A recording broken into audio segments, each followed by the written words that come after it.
So ఈ సందర్భంగా ఒక రెండు ముఖ్యమైన విషయాలు నేను మీతో షేర్ చేయాలి. Maram Shivaprasad sir senior most pyramid master. వారి సేవలు మరి పిరమిడ్ సొసైటీకి, పిఎస్ఎస్ఎంకి ఎంతో గొప్పగా సేవలు అందించారు. ఆయన అందిస్తూ ఉన్నారు. వారికి గట్టిగా చప్పట్లు కొడదాం మనం.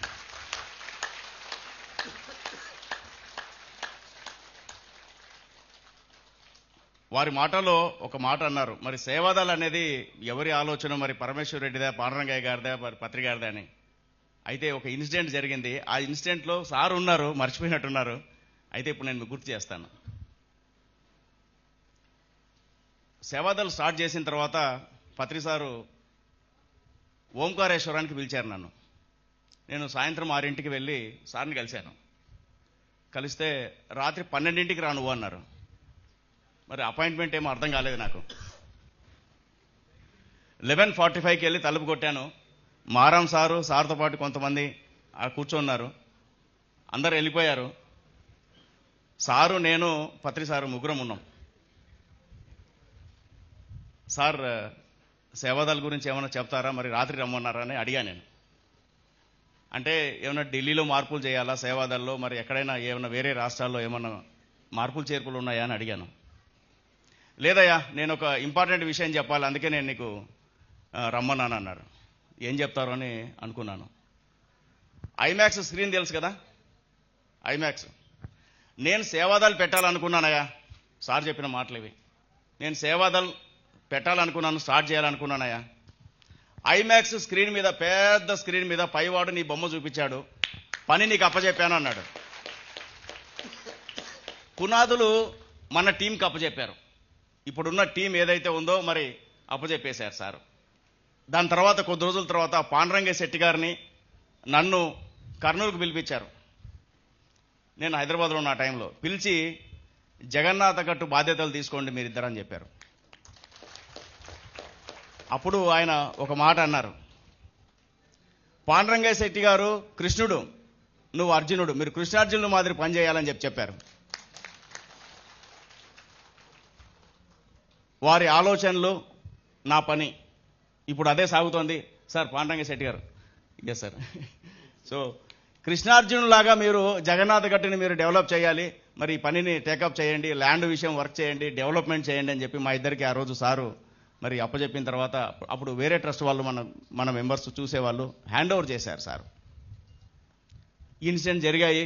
కాబట్టి పత్రి సారు సేవాదల్ని ఒక భవిష్యత్తు తరాలకి ధ్యానాన్ని అందించే ఒక వ్యవస్థలాగా తీసుకెళ్లాలి. ఎందుకంటే స్కూల్స్ అడాప్షన్ జరగాలి, మండలానికి 2 స్కూల్స్ జరగాలి, భవిష్యత్తు తరాలకి పిల్లలకి ధ్యానం అందాలి, నైతిక విలువలు, ధ్యానము, ఇవన్నీ కూడా పిల్లలకు అందించాలని చెప్పి ఆయన ఎంతగానో కోరుకున్నారు. ఇదే సందర్భంగా నేను ఇంకొక పాయింట్ చెప్పాలి. లక్ష్మీ జగన్నాథ గట్టు గురించి ఒక 2 విషయాలు చెప్తాను. లక్ష్మీ జగన్నాథ గట్టుకి ఈ పేరు ఎలా వచ్చిందంటే, మీ ఎదురుగా జగన్నాథ స్వామి టెంపుల్ ఉంది. జగన్నాథ స్వామి టెంపుల్, అది స్వయంభూగా వెలిసిన మహావిష్ణువు యొక్క అవతారము, శివలింగం రూపంలో వెలిసిన గుడి. అది శ్రీకృష్ణదేవరాయలు ఆ గుడి కట్టించారు. 2 ఫ్లోర్స్ ఉండే గుడి. అది 2 ఫ్లోర్స్ ఉంటాయి. కింద అంతా కూడా వచ్చిన వాళ్ళు ఉండేదానికి పైనంత గుళ్ళు ఉంటాయి. సో శ్రీకృష్ణదేవరాయలు ఆ గుడి నిర్మించారు.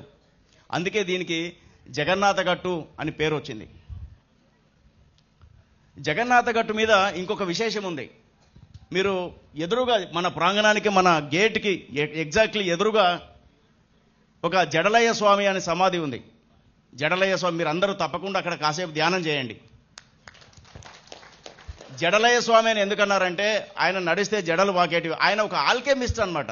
ఆల్కెమిస్ట్ అంటే రసవాది, యోగి వేమన ఆల్కెమిస్ట్. అంటే ఒక ఏదన్నా మెటల్ తీసుకొని ఆ మెటల్ మీద వాళ్ళు ఒక ఆకు రసాలని పోస్తే బంగారం అయ్యేది. సో అటువంటి రసవాది ఆయన. అందుకే పత్రి సార్ ఆల్కెమిస్ట్ అంటే. యోగి అంటే ఎవరంటే, వచ్చే దుఃఖాన్ని, ప్రాబ్లమ్స్ అన్నిటిని కూడా అమృతంగా, ఆనందంగా మలుచుకునేవాడే యోగి అని చెప్పేవాడు సార్.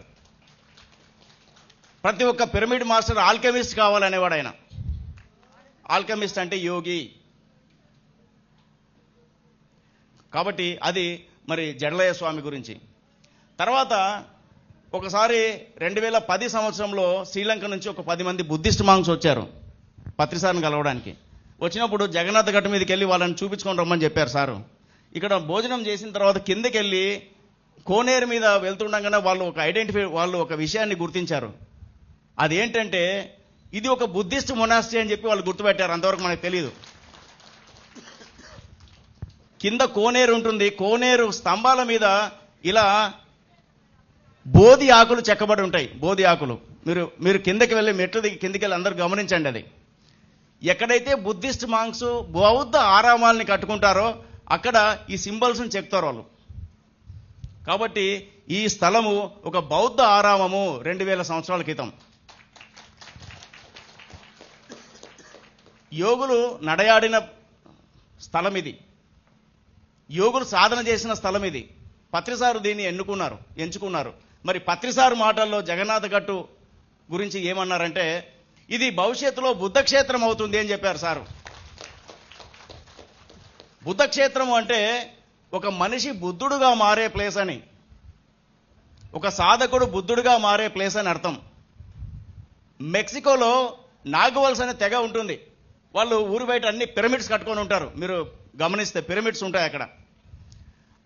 ఆ నాగవల్స్ అనే తెగని ప్రజలు ఏమనుకుంటారంటే it is a place where man becomes God అని చెప్తారు. పిరమిడ్లో వాళ్ళు ధ్యానం చేస్తారు. అక్కడ pyramid is a place where man becomes God అని చెప్తారు. కాబట్టి ఇది బౌద్ధ క్షేత్రం అవుతుంది.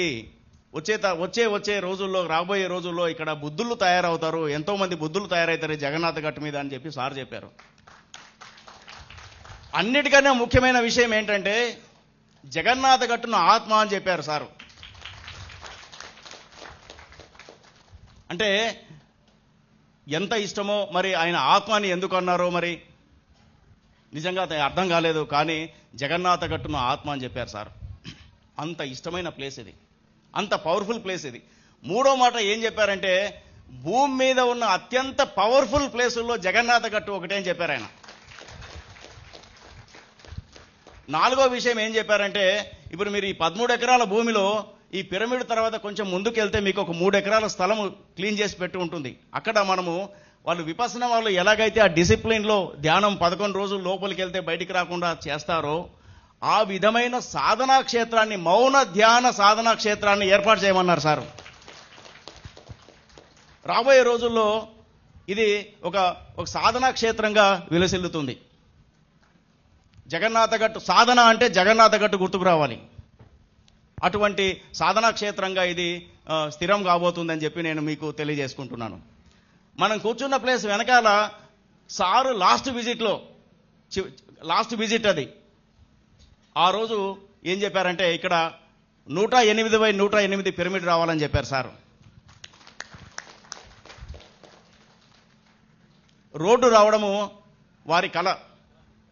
మరి పాండురంగ శెట్టి గారి ఆధ్వర్యంలో, వారి నాయకత్వంలో మనం ఈ ధ్యానమా యజ్ఞానికే మనం రోడ్డు వేసుకున్నాం.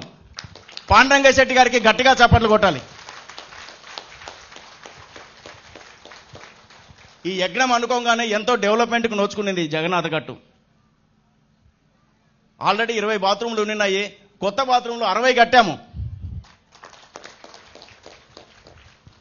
కాబట్టి 3000 మంది వచ్చినా, 4000 మంది వచ్చినా, 5000 మంది వచ్చినా ఎటువంటి ఇబ్బంది లేకుండా మరి వారు అన్ని నిర్మాణాలు చేశారు పాండురంగ శెట్టి గారు. రోడ్డు వచ్చింది, బాత్రూమ్లు వచ్చాయి. ఆల్రెడీ మన జగన్నాథ గట్టు మీద 2 సంవత్సరాల క్రితం ఒక 1 year బ్యాక్ మరి ఆర్కిటెక్ట్ రంగనాథ్ రెడ్డి గారు, వారు మహానుభావులు, వారికి గట్టిగా చప్పట్లు కొడదాం. మరి వారి చొరవతో మరి సుబ్బారెడ్డి గారు, పుల్లారెడ్డి ఇంజనీరింగ్ కాలేజ్ చైర్మన్, వారిని తీసుకొచ్చి అయ్యా ఇది సేవాదల్ ట్రైనింగ్ సెంటరు, ఒక ట్రైనింగ్ సెంటర్ కావాలి ఇక్కడ అని చెప్పి వారిని రిక్వెస్ట్ చేసి మన పక్కన ఉన్న ఈ hall national training headquarters for Sevadal దాన్ని నిర్మించి ఇచ్చారు ఆయన. పత్రి గారు జగన్నాథ గట్టుని నేషనల్ ట్రైనింగ్ హెడ్ క్వార్టర్స్గా డిక్లేర్ చేశారు. నేషనల్ ట్రైనింగ్ హెడ్ క్వార్టర్స్ అంటే దేశంలోని ప్రతి జిల్లా నుంచి వాలంటీర్స్ వచ్చి ఇక్కడ శిక్షణ పొందాలి. This is the army head quarters for PSSM.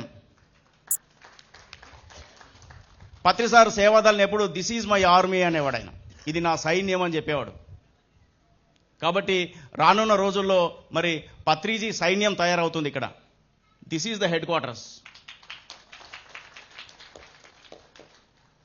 కాబట్టి ఇది విషయాలు జగన్నాథ గట్టు గురించి ఇస్తాను సార్ కొంచెం. సో మీరందరూ కూడా చక్కగా సాధన చేసుకోండి. మనం ఇటువంటి యజ్ఞాలు ఇంకా ఎన్నో చేసుకుందాం. మనము ఈ 3 రోజులు మీ అందరూ వచ్చినందుకు మీకు నేను నమస్కారాలు తెలియజేస్తున్నాను, కృతజ్ఞతలు తెలియజేసుకుంటున్నాను. Thank you.